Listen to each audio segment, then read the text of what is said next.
नून लीगी रहनुमा एहसन इकबाल ने आज कौमी असम्बली के सेशन को पार्लियामेंट की तारीख का स्याह तरीन दिन करार दे दिया। कहा, स्पीकर के दफ्तर से मालूम हुआ कि इमरान नियाजी के हुक्म पर सरकारी बेंचों से हुल्लड़बाजी करके लीडर ऑफ अपोजिशन को तकरीर से रोका गया। शहबाज शरीफ की तकरीर के दौरान हुल्लड़बाजी एक शर्मनाक वाक़या है।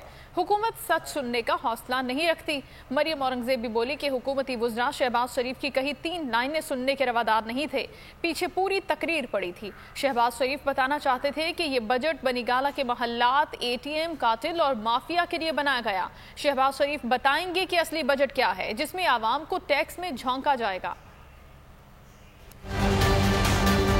आज कौमी असेंबली के अंदर एक और स्याह दिन था। पाकिस्तान की पार्लिमानी तारीख के अंदर पहली दफा हुकूमती बेंचों से हुल्लड़बाजी करके लीडर ऑफ अपोजिशन को तकरीर करने से रोका गया है। जो हुल्लड़बाजी की ऐवान के अंदर वो नहायत शर्मनाक है। शहबाज शरीफ साहब वो हकायक इस झूठे बजट से पाकिस्तान की आवाम के सामने ला रहे हैं, जिसका पाकिस्तान की आवाम को जानना बहुत जरूरी है। ये जितना शोर कर लें, ये जितना झूठ बोल लें, इनके तमाम जो हकायक हैं उनको रीबट करेंगे। और असली बजट क्या है, जो पाकिस्तान की आवाम को टैक्स के अंदर झोंकने के लिए, महंगाई के लिए कायदे हिज़्ब इख्तिलाफ शहबाज शरीफ साहब ने अपनी तकरीर शुरू की सिर्फ 2 जुमले कि अगर गरीब आवाम की जेब खाली है तो ये बजट जाली है।